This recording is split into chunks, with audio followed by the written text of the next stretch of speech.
What's up, everybody? Welcome to Pulse of Fins Nation. I'm your guest host, I guess. Ron, uh, we got Eric, Chad, Ronenbaum. Eric, I forgot how to say your last name. Wadecki? Uh, Wiedeke. We, I was so close. No worries. And All poor good. Lewis is sick, man. Guy's got like super bad COVID. So I don't know the fluvid. I don't know what he has, but he got Fluid. something going on. He's super sick, so we're gonna hold it down for him today. Obviously, we're coming off. I wasn't on the pre or post game specifically. Chad, I think you were on that I post was, game yep. after Arizona. I think Sure. I saw a clip with your face on it there. Um, Man, I mean, what can you say? Finally, the offense looked like a bit more of the offense we were hoping for. And I don't know, defense didn't really get there. But before we get to that, I believe I got to read a little promo here. This show is brought to you by. Hold on one second. I have to put up the little thing first. See, I'm terrible at this. I'm fired already. Fired already. I know I have a little picture I'm supposed to put up. And where did it go? Here we go. There we go. There we got a little there. This show is brought to you by ThompsonCigar.com. Use promo code 3yards and get 20% off your entire order over $75. Again, that's the number 3 yards, YARDS. Thompson, THOMPSON, cigar.com. Are you guys cigar lovers at all? Yes, no? Either one of you smoke cigars? Particularly. Nah. Yeah, I used I do a to. little, but only when I'm fishing. So ironically, I only smoke cigars when I'm not in the United States. So I do it in Canada. Oh, so you go up to Canada because you live in Iowa, correct? Right. Yeah. Yeah. So you go up to Canada, and why just in Canada do you smoke cigars? The only time I ever do it is when I'm fishing, and actually I do it because the mosquitoes can get bad sometimes, and they keep them away when you're in a cloud of smoke. So I'll Oh, do that, but I'm definitely not a connoisseur. I couldn't tell you what a really good cigar is versus a bad one. I assume down in Florida you have easier access to get Cuban cigars, so they're supposedly supposed to be some of the best. But I mean, not to make it a cigar show, but I've smoked one Cuban one time. But I don't. Are they even legal? I guess they are now.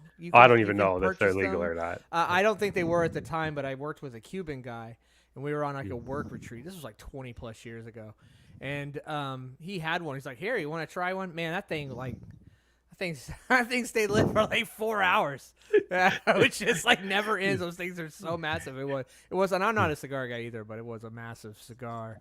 Anyway, so before I get to the next promo, Eric, I'm gonna let you go. Maybe some thoughts on the Arizona game. Yeah, I mean, I think the thoughts on the Arizona game, have been exhausted to this point. I think it's unfortunate that it's kind of been distilled down to one bad snap and the discourse around that. When really, I think that there's a lot more interesting things to talk about than that. Um, you know, what really bugged me, Mike McDaniel, when he opens his mouth at this point, really, really bothers me when he answers some of these questions because he was asked about, I think, Jalen Wright only getting 2 carries, and then he brought up the fact that, like, well, we only had 8 offensive drives, almost as if to say, like, he would have brought him in later on in the game, and I'm just like, I don't. Down to your stable of backs, dude. I don't understand the micromanaging of these positions. It's very simple. A guy gets the carry. He's got the hot hand. You give him the ball. He gets tired. You bring in the next guy. He carries the ball a few times. You bring in the next guy. I don't understand this whole, well, I want to start the game with Devon Achane, and then I want to bring in Raheem Mostert, and then I want to finish them off with Jalen Wright. Like, you're treating them like you guys, like it's baseball. Like, you've got a Yeah, starter, a reliever, and a closer. yeah, like it's like a pitching lineup. It's dumb. It's dumb, dude. Like, just mix it up. The first series, you had 3 carries for Achane, 2 carries for Mostert, 2 carries for Wright. If you would have done that for the rest of the game, I would have been fantastic about it. But that specific answer really bothered me. Um, Also, you weren't here for this, but I have enshrined David Long into the long line of proud linebacking history, along with Philip Wheeler and Donnell Ellerby. Whew, that's tough company. Well, on Sunday he fit right in. He's not always Fair. that bad, but dude, he was terrible. And that's the safety thing. Some of it's on Brewer, some of it's on Tua. I don't care to talk about it anymore. Like, those guys both screwed that up. Whatever it is, what it is at this point. I do think that the offense was pretty good. Wasn't as good as it could have been. Defense was really bad, particularly in the second half. And it's on to Buffalo. Yeah, Chad, because I didn't get to hear your thoughts. Maybe if you've gleaned any more since Sunday after the game, or you want to just tell us what you told us then, and nothing's changed on your opinion? Yeah, I mean, I try not to get too much after a loss because hindsight's 2020 all the time. I did think the defensively it felt like Weaver was slow to react, especially with David Long was getting torched. And the frustrating part, was it was literally basically two players. It was McBride and Marvin Harrison Jr. Anytime Kyler Murray got in trouble, and it just felt like Weaver took a long time before he tried to start matching up other people. And I didn't understand, like one thing Belichick would always do is you take away what's working for people and make them beat you a different way. And I was thinking, like, why just put like Ramsey or anybody that's a corner that can stop McBride, Harrison, and make them use the rest of their team. And at the end of the game, Wilson was hurt. I mean, that was their second best receiver was out. And so, I mean, I was just at a loss why Poyer's trying to cover McBride. I'm just like, I don't know. So it didn't make a lot of sense. And I'm concerned because we have done nothing other than Buffalo, but just played bottom dwelling teams. And so it's easy. I think we think our defense is better than it is because we haven't been playing against good quarterbacks and good players. I mean, we're playing against Anthony Richardson, who just got benched, and Will Greer and Mason Rudolph. And that's what we're playing against right now on defense. Still losing to most of these guys. Well, before it was always like, well, we don't have an offense because Tua's gone. But now we played a quarterback that, other than Josh Allen, is probably the best quarterback we've played, and he torched us. And so, you got to be looking at it like, we got to play Buffalo next. They're a lot better than these teams that we've been losing to. And so I think I definitely have some concerns on the defense. We'll see how that plays out. And then otherwise, I didn't dwell too much on the Arizona game. I do think McDaniel is putting scheme and trying to outsmart people over getting back to getting the ball in the hands of your best players. And I mean, I know it didn't work out, and everybody's mad about the defense on how Arizona ended the game, but we had the game won. We had the ball in our hands almost at midfield. And, we're watching play calls to Julian Hill. And I'm just like, you got to put that ball in Tyreek Hill and Jalen Waddle's hands. Wrong Hill. wrong Hill there. Yeah, and I'm just like, and I mean, I've been very vocal against him just because every game he does something to hurt the team, whether it's a penalty. And we got really lucky he didn't turn the ball over in this game. And I don't think he should be on the field in general, but at crunch time, you're putting the ball in Julian Hill's hands, and I don't get it. And it's Mike McDaniel thinking, well, this is going to catch him off guard. And sometimes you just got to get away from that and just say, this ball is going to be in, Tyreek Hill, Jalen Waddle, maybe Janu Smith, or put it into your running back's hands. Don't put the game on the line with Julian Hill. That's just a complaint I had, because if we convert at midfield there, it's a different ball game. And if we get a field goal there, it's a different ball game, because then they have to go all the way down and score a touchdown. But how many, for the years, how often do we see our offense win games at the end of the game? It's always that we're going to give them the ball and hope that their offense can't come down and win the game at the end. And very, very seldom are we in the victory formation and kneeling to win a game. And it's just got to get better, I think, from Mike McDaniel's play calling standpoint too. And then finally, we spent some time where I was just complaining about the whole Chris Greer and the depth of our team. And the frustrating thing was I singled out last episode on Titus Bowser, who's, I don't have any problem against Bowser, and I'm not even saying he shouldn't be playing. What I was frustrated with is Mohamed Kamara wasn't playing, and I was talking about why is Robbie Chosen playing and Dubose, and I was talking about the bottom 10 players on our roster, like Braylon Sanders, like Eric Exukoma, like Mohamed Kamara and Quentin Bell, and I was just making the point, like, why are these players on the team? You know, that they're going through training camps, multiple training camps, and Mike White's another example, and Skylar Thompson, and we have all these players that continue to stay on the roster that the moment somebody gets hurt, we're starting a guy off the street that's been on the team like a week or two. And so I'm trying to wrap my head around, like, do you not know that these guys aren't good, or is this a Chris Greer thing where he's just giving them lesser talented players and there's nothing they can do about it, and he's just telling them you got to work with them?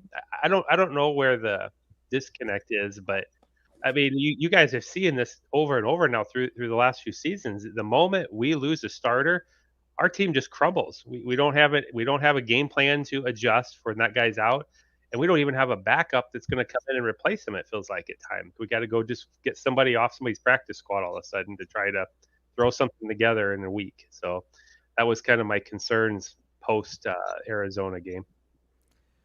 All right. I mean, that all makes a lot of sense, and I'm going to give you my extremely important opinion after this little promo here from Jersey 305.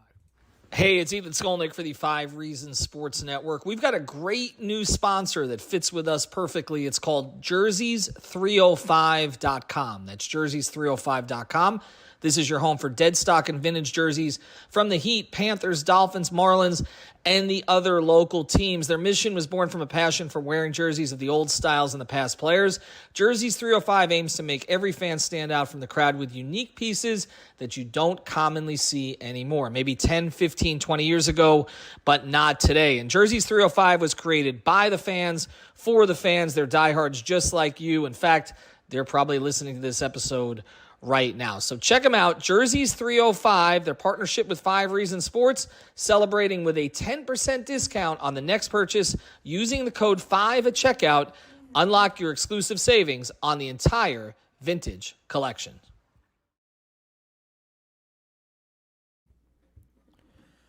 All right.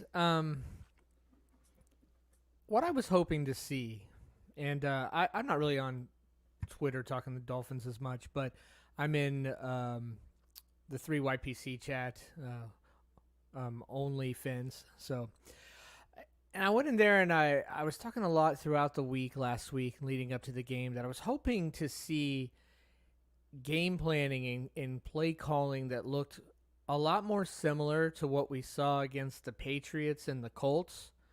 But now you have Tua that can pull the trigger on a lot of the things that Tyler Huntley, or when it was Boyd, really wasn't able to see or was scared to throw the ball. There was a lot of opportunities those guys had where if they had the anticipation of Tua or a good starting NFL quarterback, he could have pulled the trigger on a lot and it would have been the difference. And they just, I don't know, they're just not at that level / haven't been in the offense for years and had all the reps. I mean, they've been in the offense for weeks, really, right? Or a month plus or whatever it is. That's what I was hoping to see. We did see more running. We did run the ball decently. I think it was more that we had a couple decent runs that made the yards look like we ran a little better than we did. But we were just throwing the ball too much again, in my opinion. Now, Tua was fairly sharp. He did a pretty decent job. I mean, he was pretty good. I'm not going to sit there and say, oh, he played bad. But I just wanted to see them run the ball more. And another reason I said this is I wanted them to run the ball more is because I was concerned about Kyler Murray and their offense. I thought they were a bit of an underrated team coming into this game, and people weren't giving them credit. And they'd had a couple decent wins. And if I recall, didn't they almost beat Buffalo? I think it was pretty close. I don't think they quite did, but it was really close. And I wanted them to keep Kyler Murray over on the bench watching, keep the clock moving a bit more. And I was hoping to see a much more run-heavy offense. I'm not exactly sure what the balance was, but just watch it because I didn't go back and go look at the stats afterwards. But it just felt like they were just doing a bit more throwing. Now, they were moving the ball, so that first drive was sweet, scripted usually, right? And we seem to do well in that first scripted drive a lot of times. But that's what I was hoping to see. On the defensive side, you can't predict what would happen in a game. I can't point to a play and say, oh, Zach Sealer would have been the difference in this play, or Zach Sealer would have been the difference in that play. All I know is every single game I watch Zach Sealer play, he makes plays, like important plays in the games, whether it's a big tackle or a sack or a strip, or he makes big plays. He's so good. And not having him really, really hurt. He's our second best defensive player, in my opinion, besides Ramsey. And he's extremely valuable for this team. And not having him absolutely hurt. And I just felt like, I don't know, but overall, I feel like, I hate to say this, we're just not a good team this year. We're real top heavy. Obviously, we got the issues with Tua. We still keep complaining about some of the same things with Mike McDaniel. Now, I don't get all caught up like Eric. I know you mentioned about, he drives me crazy in the press conferences. He ain't any different in the press conferences than he was 3 years ago. It's just the honest truth. He's not. It's just more annoying now because the team's not performing well, and we're wanting to hear him answer some questions that he's giving Mike McDaniel answers to, but he was giving those answers 3 years ago, or 2 years ago. Nobody really had a problem with it. As far as and now I'm gonna let you talk, Eric, because I know you want to mention that. As far as the way they're using the running backs, I don't understand why we're not having more. And I understand that coming into the season that the offense really wasn't going to be built around a lot of two-back sets. But you have 3 really good backs. Honestly, you have 3. You've got the best running back trio in the NFL, in my opinion. You absolutely do. Why aren't we making teams think more about, like, you've got a guy who can go out and absolutely catch the ball with Achane. Why aren't you having more Mostert and Achane or Jalen Wright and Achane, or kind of mixing it up like that to be able to use those backs a bit more? And I think that would get Jalen Wright more touches and add a little bit more of the running dynamic to the game, because I feel like this team really needs to help the defense, because I agree with you, Chad. This defense may not be as good as we thought, because now we're about to go play some real teams, some real offenses. That's true. But that's just my thoughts on it. Go ahead, Eric. I know that you wanted to. Yeah, no, I mean, it's not even about like the rambly, and like, I don't care about that. It's just the explanation of I only had 8 drives, so I wasn't able to get Jalen Wright more than 2 touches was a really stupid, weak answer to me. Like, that's all. It wasn't. The way that he talks, I don't really care about that as much. I got It's you. just that felt like a really, really weak kind of like excuse for it. Man, the other thing that I noticed offensively, and I've noticed this kind of all season, dude, where's the middle of the field in this offense? It's been gone since the middle of November last year. It doesn't exist anymore. It hasn't existed for almost 12 months, and that's just the truth. And I don't understand it, because it's still there. Like, it's not that it's gone at this point. It's still there. They can there's ways that they can incorporate that. They just, for some reason, they choose not to. And they don't have these hulking 6'3", 6'4", wide receivers. They don't have DK Metcalf that is just going to block a corner into the opposing end zone on these wide receiver screens and all this horizontal game that they're doing. I just feel like they do themselves a disservice with the speed that they bring to this offense when it's everything so much east to west. There's just no incorporation at the middle of the field, and it's frustrating because it's some of the best stuff that they did in the first 2 years of the McDaniel system. What do you think about that, Chad? I know you're a bit more of an X's O's guy. I think you even coach a little football. What has happened to the middle of the field in this offense? I kind of felt like last year, my just a quick opinion, 20 seconds. I kind of felt like last year some defenses started to figure out how to take that away, and you saw Miami struggle, and I was told, and this was an argument I had during the summer, that the answer was supposed to be, quote-unquote, the third wide receiver in OBJ, but we can just hold that discussion for another time. And it felt like this year McDaniel came in to try and do some different things that since teams were taking that away, and now it's not part of the offense anymore. But what are your thoughts, Chad? I think teams in general, what I see, like everybody's defenses is changing and moving every play, obviously, but teams like to really set their linebackers back. So if you look at a pre-snap in the Dolphins games, you're commonly seeing the linebackers 5-7 yards back behind the defensive line, and the safeties are doing too deep in cover two, and they're staying back as well. And what they're doing is they're taking away that 10-15 yard space in the middle, and they're taking away the deep shots down the field.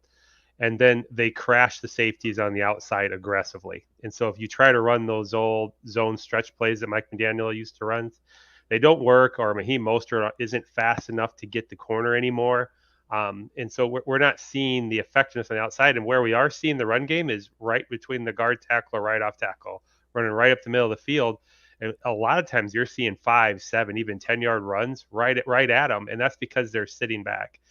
And I think what they've decided is Mike McDaniel isn't going to stay with the run game like that. He's gonna get impatient, because we know as Dolphins fan he is absolutely he's going to get not impatient. willing to take the 5 yards every time, even though. They also realize that we don't have a big, powerful offensive line, especially on the interior. So they just think you're going to get your 5-7 yard runs at times, but I think at times our tackles will bully your guard and center and stop that run. And Mike McDaniel won't run the ball up the middle again on a 2nd and 9 or a 2nd and 8. And then you'll play into where our defense is at. And that seems to be working pretty well in general for some teams. Tua returning helps a lot. So it's hard to get too critical when you don't have a competent quarterback. And that's what I was saying last week, rather than hindsight about what should you be doing, the bigger question to me was, how in the world did you not know Mike White and Skylar Thompson weren't even top 64 quarterbacks for almost 2 seasons? Because that's why we're where we're at record wise. If you look at a team like the Browns right now with Jameis Winston, they go, why didn't we have somebody like Jameis Winston backing up Tua when he's shown to be an injury risk? And so to me, that's the bigger concern is Chad, personnel. you and I were talking about Justin Fields in June or July. Yeah, I was when banging we the table saying, get a backup. Man, why did we not jump on Justin Fields for his 6th round? Yeah. Like, what are we doing? Yeah, 100% with you on that. And it came home to roost, I guess, on that. But, it's tough because we had the Colts beat. And do you expect Alec Ingold and Raheem Mostert to throw the game away with fumbles? You don't. And again, we had the Cardinals beat. We're up 20-10 when we snapped the ball through the end zone, give them 2 points in the ball back. The game was over until that. And so to me, I don't know that he can do it. Mike McDaniel is going to have to be methodical. And you need to pound the middle, which is basically what you guys are saying. And I'm going to go in there, and you know what I'm going to do? I'm going to put in right, and I'm going to run him up guard, center, and off tackle. And he is running so hard right now. I know he's not a real big back, but that becomes a problem for another team. If he's running in there 5 yards a clip, he breaks a tackle, he's at 10 yards a clip. And we're going to methodically pound the middle of the defense until you bring your linebackers up. We're going to force you to actually defend it. And that's when everything starts to open up and stop. I mean, I just feel like so many of Mike McDaniel plays is almost like they're disregarding what the defense is doing. He just pulls a play out, and you go right into the strength of what they're playing a lot of times, it looks like. Especially that last drive, they're playing up on the corners. They're not giving you like a short out. And that's why I look at, you're running a screen to Julian Hill, who's slow out in the flat when that's what they're playing against. They're playing for that. And so I don't know. The middle of the field, I do think, is there to a degree on the short stuff, which again is another mystified. Is you brought in one of the best quick slant receivers in the league in Odell Beckham Jr. Like his 5 yard slant is hard to stop. We don't throw it. We don't ever throw it. And so like he was like almost, I thought, was he a healthy scratch last game? Because he dressed. I mean, and then when I see the Eskridge or whoever that guy is, that's the case in point. I'm like, who? He guy off the practice squad. We can't get Odell Beckham the ball in his hands one time. Is he that bad? It was a mistake, and I don't want to get into a 15-20 minute conversation about OBJ, but I think it was a mistake to bring a guy onto the team that apparently was going to be an important piece for you when you knew his openly admits that his mind was not on football this offseason. Oh, I was against the move. Yeah. Yeah. I mean, at first I was like against it. I thought that, hey, this is not the answer. The answer are better guards and give Tua more time so he can get those second and third reads. And everybody, I let people talk me into it and it took a while, but I let them talk me into it. Man, I should have stuck to my guns. That was not the answer. But on top of it, what made me mad is that if he had been a guy out in this offseason that was fully focused on football and ready to go, like, okay, maybe.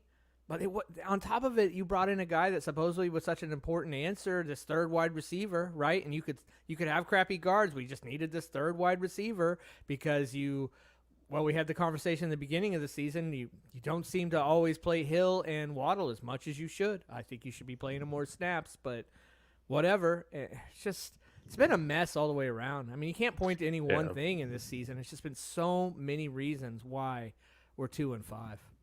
It is. Unfortunately, Buffalo's front's good enough that even though they'll play back, I don't think our line will be able to push Buffalo around. So I think our run game will be limited more because they're just better than the teams we've been playing the last few weeks. And so it's going to come down to Tua throwing the ball a lot more this game probably anyway. And even if we do get some good runs, will Mike McDaniel stay with the running game? And I just don't see it. Him doing that, so I'm not very. I know it's any given Sunday, but to me, I'm already moved on in my mind to what do we do before the trade deadline? As I would say 1 out of 10 games we would win with Buffalo team at Buffalo, with the team we have right now. The number of mistakes we make, you can't turn the ball over against Buffalo. If we were up 14-0. In that Buffalo game, like we got a quick pick 6 out of Ramsey and we scored a touchdown, we're up 14-0. I would say very unlikely we're still going to win the game. I just don't think our team is built to beat Buffalo right now. I don't think Mike McDaniel is able to win the coaching match in that game. And I just think over time, Josh Allen's going to run all over the place on our defense. And it just is not a good looking matchup to me that we're going to go into Buffalo. And so in my mind, we're already 2-6. I'll watch the game and I hope we come out of nowhere and win the game. But I think the reality sitting in, if you kind of watch social media right now for most Dolphins fans, it's kind of a somber tone, if you will, that I think everybody knows that we're walking in to get a major beat down this weekend. Yeah, Eric, I mean, I was going to segue to Buffalo, so thanks, Jed, for doing it for me. Eric, your thoughts on this coming game? I mean, I think we've beat up the Arizona game for 2 days, so what are you thinking? Yeah, so I have an article coming out in the next couple of days on the website specifically about this. There's almost like a poetry to it that what could be the symbolic end of the McDaniel Greer era. It could be Buffalo. That's the hump that they could never get over. Almost like a college coach when, if Michigan can't beat Ohio State, the right, coach exactly. gets fired. If you lose enough games in Bama to Auburn, Mike Shula, see ya kind of situation. I get it. It's almost like that college feel, like you can't get past this hump and it could end up costing you your jobs. Well, also, I just think, the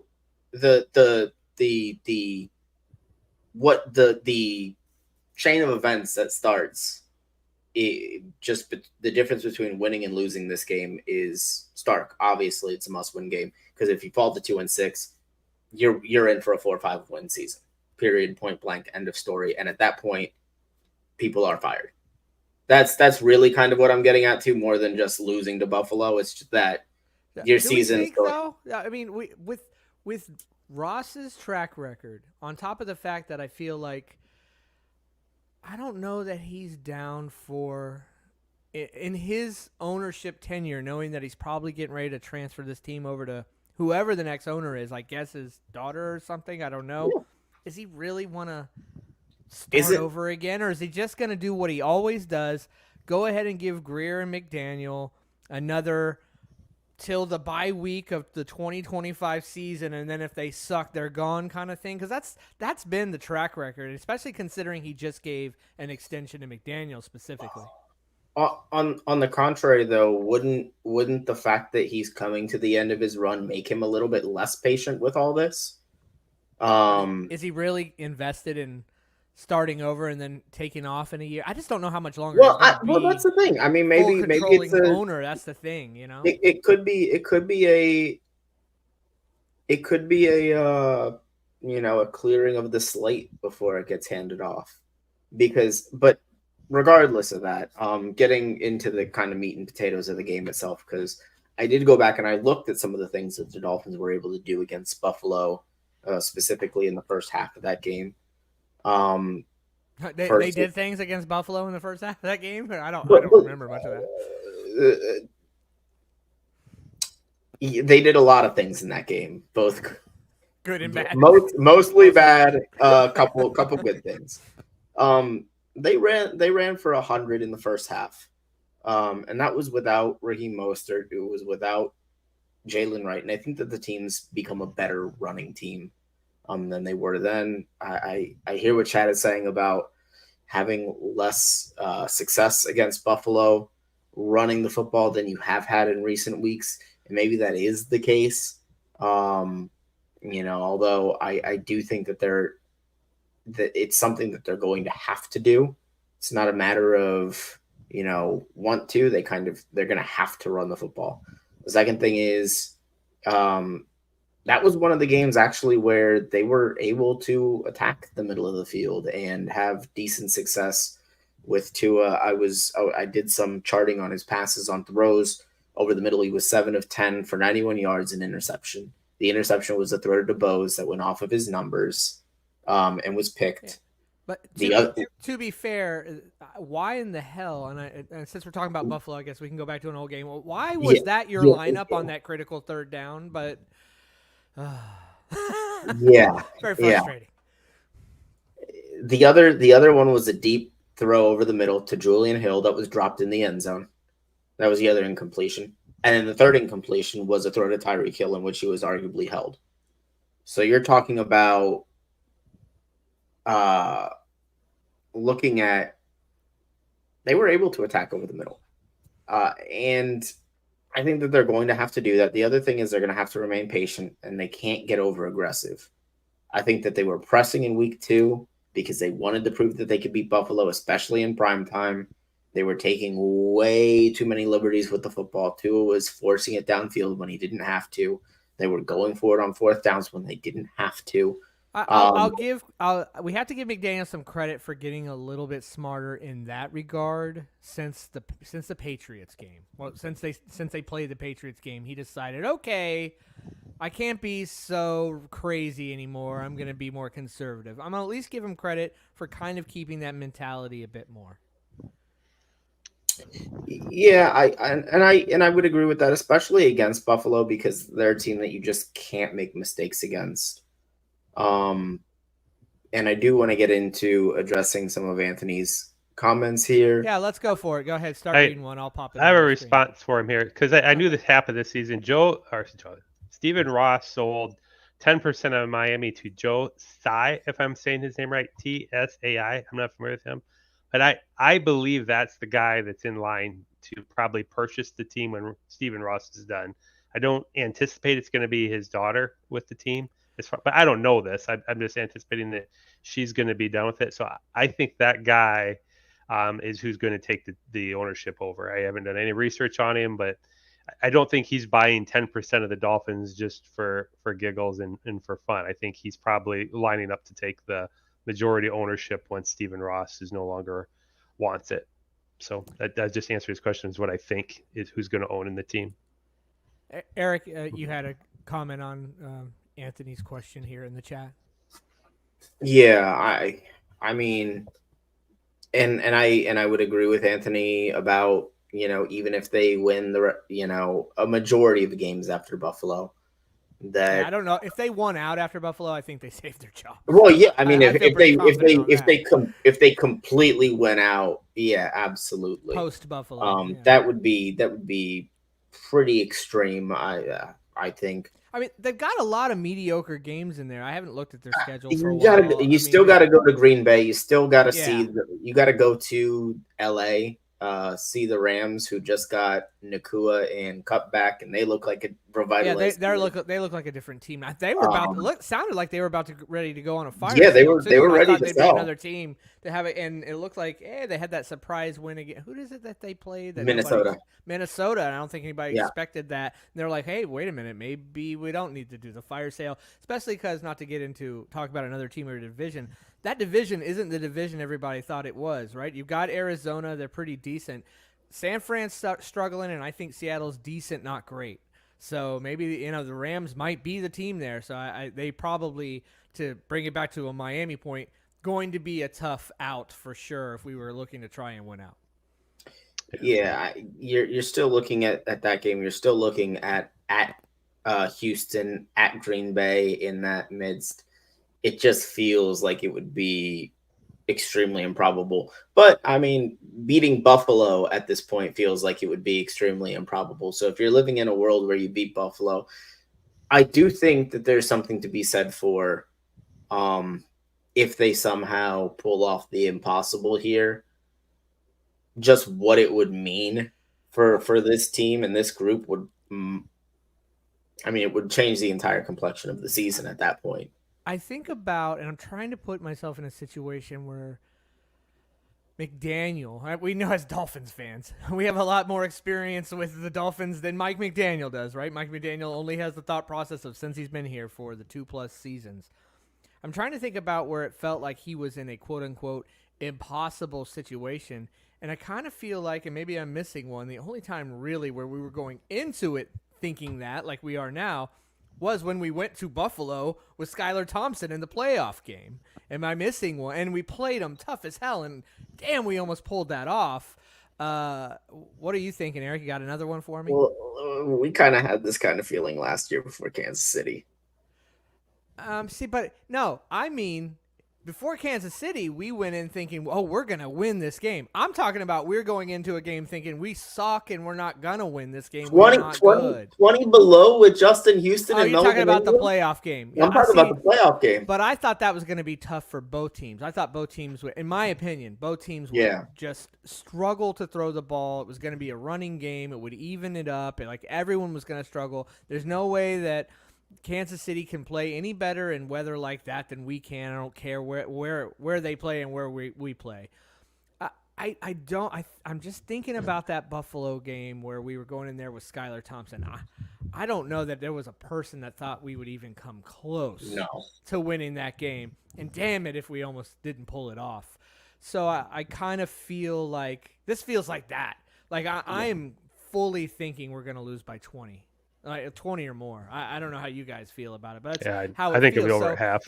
If we, that's what it feels like. So if we were to hang in there even, and hopefully maybe somehow pulled it off, I think it would be a season-changing kind of thing, because then we're like, well, if we can go to Buffalo and win, then we could win a lot more games on this schedule if we got our heads out of our butts and didn't shoot ourselves in the foot like we do so many times. Although I didn't go and check the penalties of this last game, but I don't remember seeing a lot of penalties against Miami. Am I wrong? Was I just missing them? No, this was a lower penalty game. Yeah, so that was at least good there as well.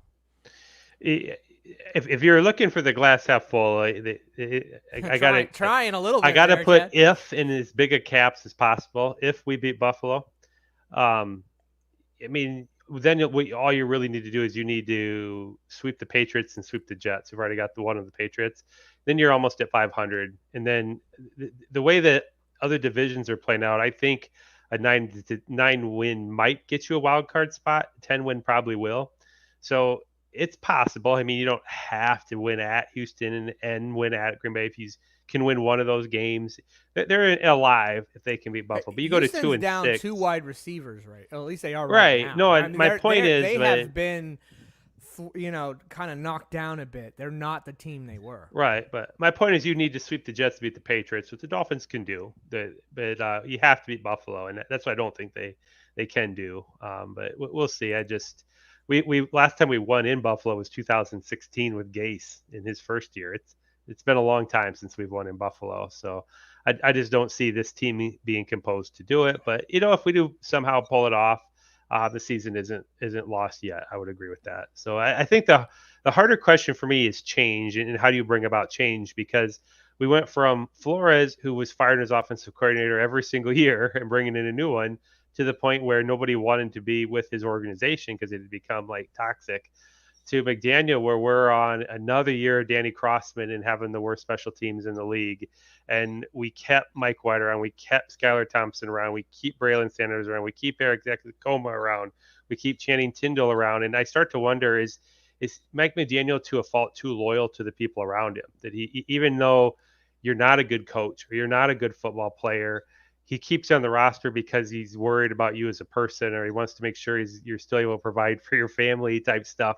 And he puts that above performance, because sometimes you got to make change. I mean, I'm not saying you need to be the New York Jets and just start all willy-nilly fire your coach and go trade for somebody this and go wild. But we lose this game in Buffalo. To me, you got to face the reality that we're not going to make the playoffs at 2-6. And your priority then for Stephen Ross in your mid to late 80s, we need to make our 2025 team the best possible version. And that means we talked about this post-game, Eric and I did, but that means making the hard calls for getting rid of people that aren't going to be part of your 2025 team at the expense of probably putting together a worse team, which you want to do. You want to start losing all of a sudden. And that means trading Teron Armstead. Now I'm late because I was saying after the Arizona game, we should be on the phone with Minnesota right now and see what they'd give us for Teron Armstead. Because they need a left tackle, but they traded the Jacksonville Jaguars this week, I saw. But that's a player that trade Teron Armstead, trade Calais Campbell, trade Raheem Mostert, trade Jeff Wilson. Anybody that's not going to be a focal player in 2025, they need to go, and you need to accumulate as many picks and get as much cap space freed up as you can, because I do think they still have the core. You bring back Tyreek Hill and Jalen Waddle and Tua and Ramsey, and some of all the players that are still good, you can potentially still put a team together. But if you don't do anything and just sit on your hands to the trade deadline, this team's good enough that they're going to win 6 or 7 games, which is going to put you right in the middle of the draft. And this team has to get a franchise quarterback now. Last week, people don't like to hear this, but Tua is no longer the franchise quarterback of this team. He's a short-term solution. He's no different than Aaron Rodgers for the Jets. And I would view Tua as somebody I hope can play maybe a couple more seasons. And I'm looking at who do I move on from Tua with right now. And so, if you get extra picks and you only win 3 or 4 games total this year, do you go get a Cam Ward right now? Get him on your team and have him behind Tua for the next year or two and start trying to get this team moving in the right direction, or do you just die a slow death? And unfortunately, I think with Ross, we're going to die a slow death. But that's what I'm looking for, is who's going to spark change. Because, we were talking last week, do you fire Chris Grier right now? And do you get a new GM right now who has the comfort level to start trading people off for the future because he's going to be here? Or do you just sit still? Because Mike McDaniel and Chris Grier are not going to build this team for the future right now, because they don't have a future. Potentially, we win 5 games this year. I don't know how safe Mike McDaniel is. I definitely don't think Chris Grier is safe. And I also don't think you can go get a good GM if you have to saddle him with a coach he doesn't want. And so you got to go all in, where it's new GM, new coach, and that new front office needs to go get their quarterback. You keep Tua here. He's under contract, but you got to start moving in that new direction with a new organization. And if you're not going to do that at 2-6, I think you're hurting our prospects for 2025. That's what I think. All right, Eric, I'm going to let you comment on that, but before, I'm going to play this ad here. Mr. Alf going to tell us about Underdog. Going to win money while watching sports. With over 5 million happy players and $2 billion won, Underdog makes it fun and easy to cash in on all your favorite athletes' performances. Compete against other players by just selecting higher or lower on 2 or more player stats, and you could win up to 1,000 times your money, so turn every touchdown into a win with Underdog. They have 2 promotions going right now. Vulture Protection. If you select a designated running back to score a touchdown in your pick'em entry, and they get vultured, we will rescue your entry. Red Zone Rush. A game you won't find anywhere else. Just pick whether or not a player will score a TD by swiping right for yes or left for no. Simple as that. Plus, your entry will be automatically boosted, and you'll get a 51% profit boost when you play. Join over 5 million fans that are already playing on Underdog. With their Champs game, you can win money by making entries with your favorite players. Download the Underdog app today and use the promo code 3YARDS. That's the promo code 3YARDS to get up to $1,000 in bonus cash instantly. Higher or lower, you make the call on Underdog. Must be 18 plus, 21 plus in Massachusetts and Arizona, 19 plus in Colorado for some games, 19 plus in Alabama, New England, and present in a state where Underdog Fantasy operates. Terms apply. Void in Colorado. Concerned with your play, call 1-800-GAMBLER or visit www.ncpgambling.org. In Arizona, call 1-800-NEXT-STEP, 1-800-639-8783, or text NEXT-STEP to 53342. In New York, call the 24/7 HOPE line at 1-877-8-HOPE-NY or text HOPE-NY to 467-369. All right, I was listening to that ad and hearing him talking about swipe right. I've been married 25 years. I know nothing about swiping right. Last time I was single, there wasn't even smartphones or apps.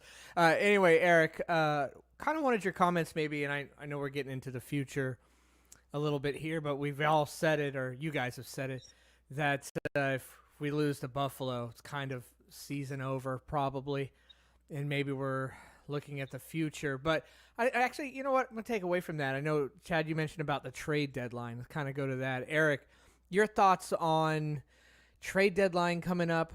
Should we try and do something? Where are we looking to do something? I have two spots I think that would be interesting. And are we in a spot where we feel like we want these guys, the ones making the decision, giving away future resources possibly that they're not even going to be here to take the hit on that you don't have, to try and make a 2-6 team better? I feel like a magic 8-ball, because I'm going to hit you with the ask me again later, and specifically ask me again after this Buffalo game. Because if the Dolphins get beat and they get beat badly, I don't want these guys buying trades at 2-6. I don't really even know if I want them to be the ones pulling the trigger on the selling trades at 2-6. Now, I don't really think there's going to be selling trades. Honestly, I think that if anything, the most likely solution here, or the most likely outcome, is that the Dolphins just kind of stand pat at the deadline. Which is that what you want them to do? What you think they'll do? I think that's what they'll do. And I'm lukewarm on it. I don't really care one way or the other. Why? You say you're 2-6. You're maybe coaching for or / GMing for your job. Why are you just going to sit on your hands when it's clear this team needs to improve in some spots if you want to have a shot to try and win some games I think maybe salvage the season? At 2-6, I think Stephen Ross steps in and says you are not selling off future assets. Okay. I think that's part of what happens there. Which might be the writing on the wall for those guys. Yeah. Right? If your coach comes in, or your owner comes down and says, no, you're not trading any picks. You're not trading any future picks. Well, how come, Coach? We're trying to win. You're just not. I mean, that kind of tells you a lot, right? If the owner comes down and tells you, no, I don't want you trading. I mean, they're not going to, like. though. Yeah. I mean, anybody they get rid of makes it harder to win now. And I think both I Greer don't mean and McDaniel. Trade away players. I mean trade for players. Oh, bring them in. Yeah, no, that's what I'm talking about. Should we be trading? You got to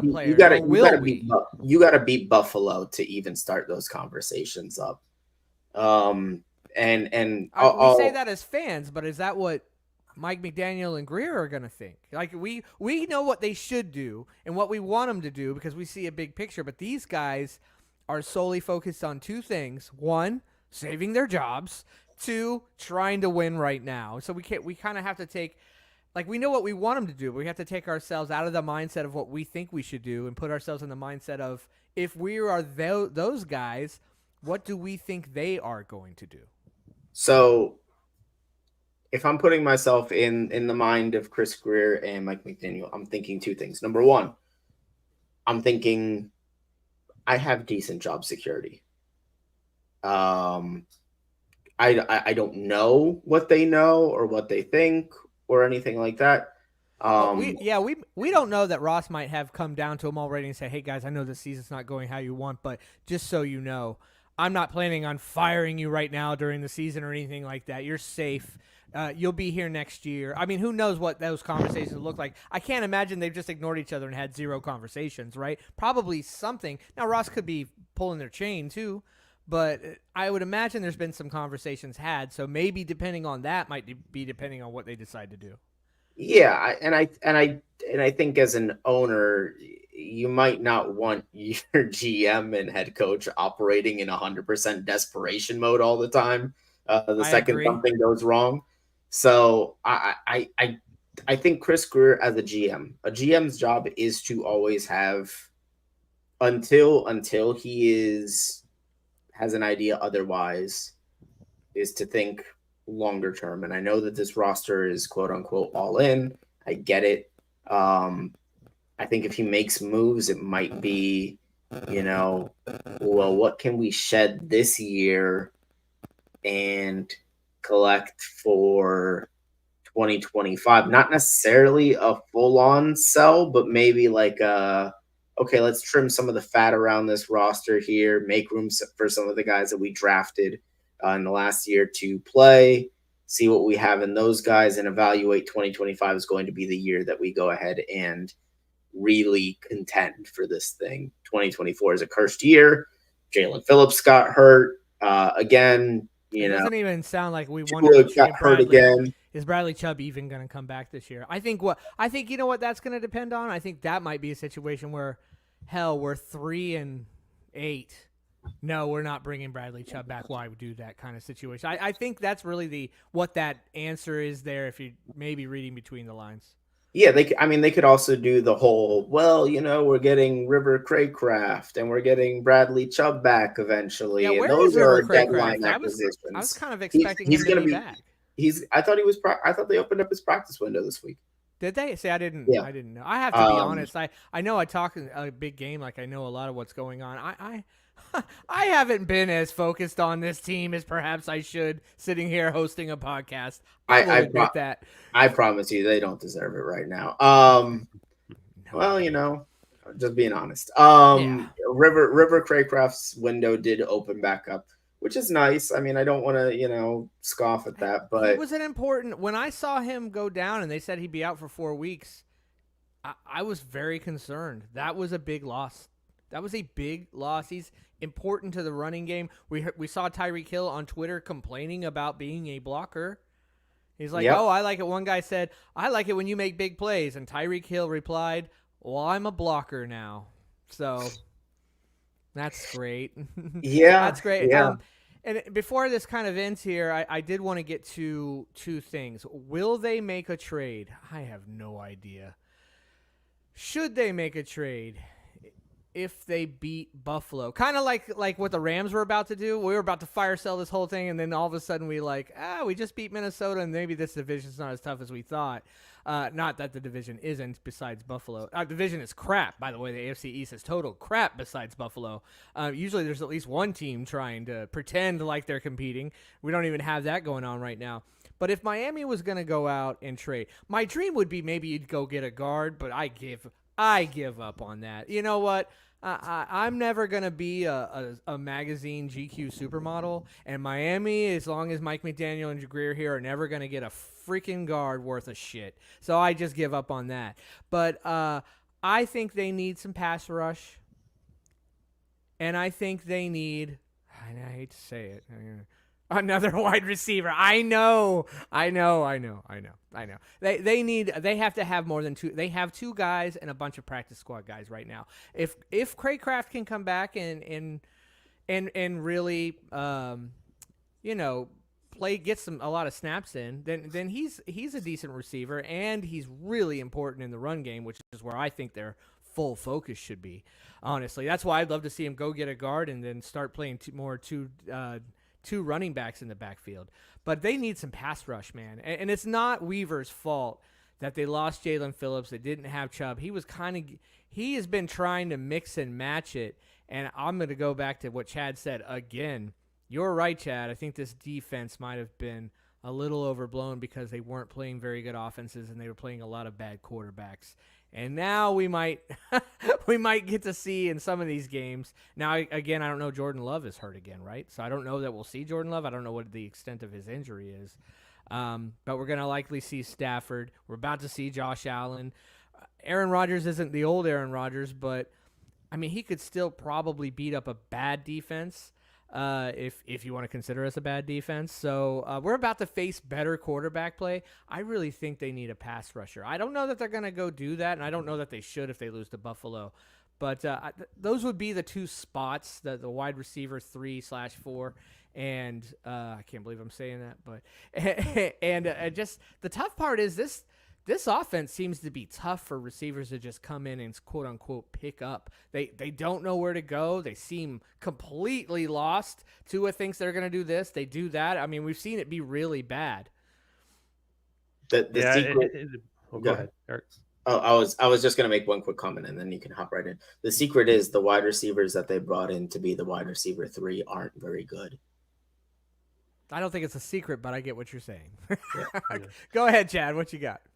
No, I was gonna say like I don't disagree they need the pass rusher, but is in itself the problem with Greer right now. You can't. How do you go to Stephen Ross and say I want to trade for a pass rusher when you used your first round pick on Chop Robinson, you drafted Mohamed Kamara, you got Nick Chubb making a bunch of money coming back, and we you don't just have Nick Chubb, but I know or did I say Nick? I'm sorry, Brad. That's okay. You know, I don't. Either by one the way, of them. I don't want to say I don't think they should go spend a first, second round pick kind of guy.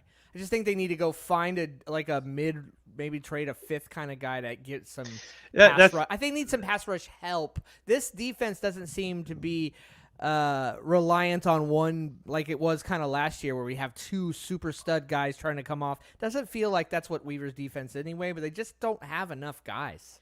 You're missing Andrew Van Ginkel from last year. That's what you're I don't even want to talk about it. I was complaining about it all off season. I just don't think you can. So I mean, it's to me right now, it's looking much more apparent that Chop Robinson was not a good first round pick. I think he's an okay pass rusher. He's a terrible run defender. Terrible. Well, this was the knock on him coming out of college that he couldn't set the edge. He wasn't a good pass rusher. Although I don't want to knock a guy out and say he's a bad pick after 7 games, though, Chad. I want to give him a little bit more time than that before we say he wasn't a good pick. He was a bad pick for 2024. Yeah, and we said that in the offseason, by the way. We said that about our first and second round pick, that they were not 2024 guys. I'm just saying, I'm feeling really good about me having wanted Brian Thomas Jr. in the first round. Yeah. I don't disagree. Actually, in hindsight, I feel very bad about that. I'm we should have kept Van Ginkel, not drafted Chop, and either got a quarterback or a guard. But either way, for the trade deadline, we should be sellers. I don't think Greer and McDaniel will be sellers unless Ross forces them to. In terms of acquisition, the time starts now. We have got to get better quarterbacks, and CJ Beathard is not the answer. Skylar Thompson is not the answer. If you can trade for a JJ McCarthy, I think you mentioned that last week, Eric. Is that possible? Would the Vikings consider it? I mean, they just spent a first round pick on him. But maybe you ship them a second round pick and some players, and they'd be interested. I don't know. Probably not. I'm just Richardson or the Colts. Yeah, I have not been impressed watching that guy, but I don't want Bryce Young, Zach Wilson, Justin Fields, Zach Wilson. Just get somebody that has a chance. I could see if you can get from a mid-round pick, get that quarterback on the roster right now. Get him learning the offense. And see what you have. And if you don't feel good about him, then in the draft, you still got to go get another quarterback because to me, it's the number one priority on the team right now. I want to say, Chad, and I'll let you keep going. If you see Miami go 2-6, lose to Buffalo, and then start selling off, you guys do understand that likely means Ross came down and at least told them, even if he was lying, hey, I just want to let you know, I know this will be hard for the team. It's going to be a rough year, but you have job security. You will be my GM and coach for next year. I need you to start selling some pieces off and we're getting ready for 2025. I'm just letting you know right now, I'm not firing you. That's likely the conversation. If that conversation doesn't happen, they're not going to go start selling off pieces even at 2-6 because, again, they're trying to save their jobs. Yeah, and you got to decide, the old pieces that won't play, and you also got to decide the pieces that people will pay a pick for their salary. If you could trade off Tyreek Hill for like a 6th round pick and somebody will take his salary, you have to decide Is that something we want to do or not? Do we want Tyreek Hill off this team and we want to get away from his salary? So we'll practically give him away for somebody that wants to compete right now or not? And I personally, if I were Stephen Ross, I would fire Chris Greer right after the Buffalo game.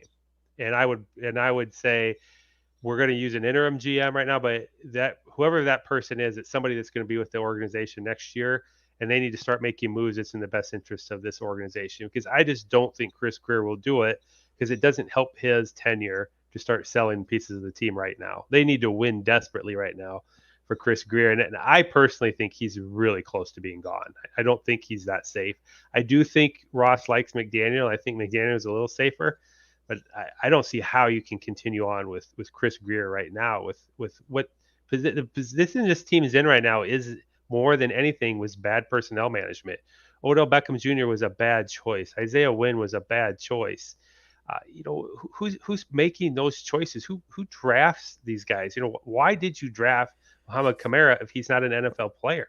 The biggest bad choice, and I believe it's on Greer and McDaniel equally, because it has to be when it comes to this position, is what they did at backup quarterback. They're cocky. Yeah.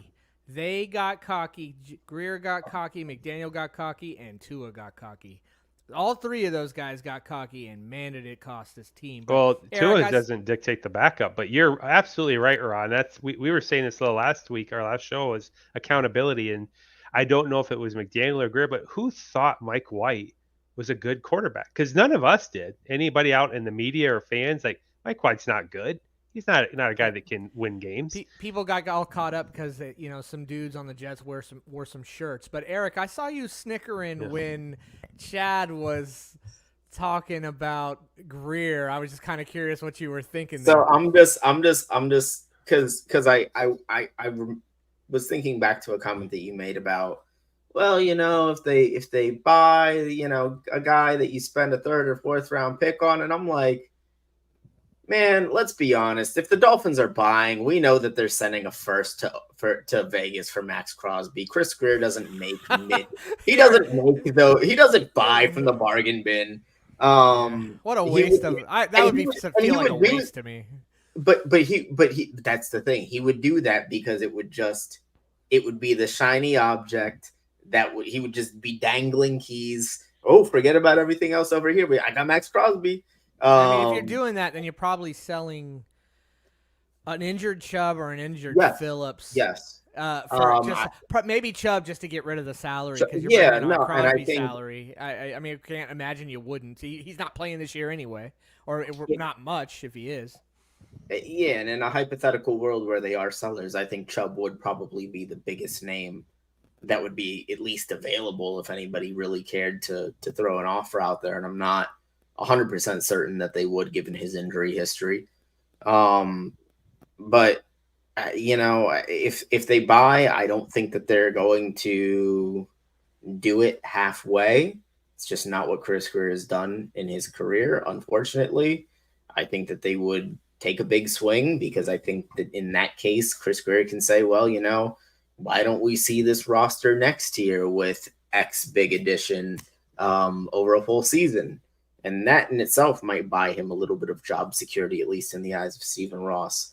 Yeah, there's only one GM that would make that move if I were 2-6. And that's Aaron Rodgers. That's the only GM that would. That's the only GM that would make that move. Be swinging for the fences right now. I question Ross as an owner if he lets these guys start whipping out big trades at 2-6 to bring people here. I mean, could you imagine the cost of Max Crosby, giving up a first round pick for him, and you go into next year and you have Jalen Phillips, Bradley Chubb, Max Crosby, Chop Robinson, all on the team, and we can't even afford our guard's going to be, me. I trying to remember who was the tackle that nobody liked. It was right. Jesse Davis. Jesse Davis is going to be our guard next year, but we're going to have 4 All-Pro DNs. That feels like true. Like, wouldn't shock me, but God, yeah, that's probably why we don't win in the playoffs year in and year out. It's just the same thing over and over. All right, guys. Well, I won't make you give any scores, but it kind of sounds like we're all thinking the Buffalo game's not going to go so great for Miami. You gonna do predictions? I don't know if you want. You go for it. Go for it, Chad. You want me to do first? I'm going to say this one's going to be ugly. I'll go 48-14 Oof. Buffalo. 48-14, like a total I- mollywop, huh? I Damn. think this team will lay down at halftime. That's what I think is going to happen. Okay. What about you, Eric? I got Buffalo 30-14. I think Miami keeps it close in the first half, and then Buffalo pulls away in the second. Yeah, I've got it like a 37, 38, 17 kind of. Like somewhere in the 20-ish point range is what it's feeling like, where it's going to feel like Miami's – it's going to feel two things. It's going to feel like the whole time, if Miami could just put this drive together here, if Miami could just get this stop here, they could maybe get back into this game. I feel like you're going to have that feeling this whole time where they're down 2 or 3 scores like kind of throughout, but never really do put anything together to get within a score. Like, it never happens. And by the end, Buffalo kind of pulls away, wins by like 3 touchdowns, something like that. It feels like it's going to be that game. Like, I don't know if it's going to be like the kind of game Chad's thinking where it's just like last week, if you got to see any of the Detroit-Tennessee game, that's what a real good team does to a team like Tennessee. Not lose to them, but destroys them, kind of like what we did to Denver last year. Man, doesn't that feel like decade ago? Hey, here's going to be the hardest part that Buffalo's going to do. You guys watch for this in this game. They're going to bring their corners up tight. They're going to be playing a lot of press, and they're going to crash Tua, and they're going to show you that Miami is terrified of leaving Tua in the pocket because Buffalo's hurt him 3 times now. I mean, if you consider the Milano hit his first concussion, you consider he broke his ribs against Buffalo. Was that 3 seasons ago when he that was like I think that was actually in the Flores year. That was like 21. Yeah. He got completely obliterated. And then this last game was Tua's fault, I would say, but it was still Buffalo. And so Buffalo's going to say, we're not going to let you run, and we're not going to let you throw your quick screen passes in the flat. We will let you try to throw the ball down the field if you want to sit in the pocket for 3 to 4 seconds, but we're going to try to hit Tua as much as we can, which means the plays are there, but Tua's going to have to take some hits. And Buffalo's going to say, we don't think you're willing to let Tua take hits. You know how you protect Tua?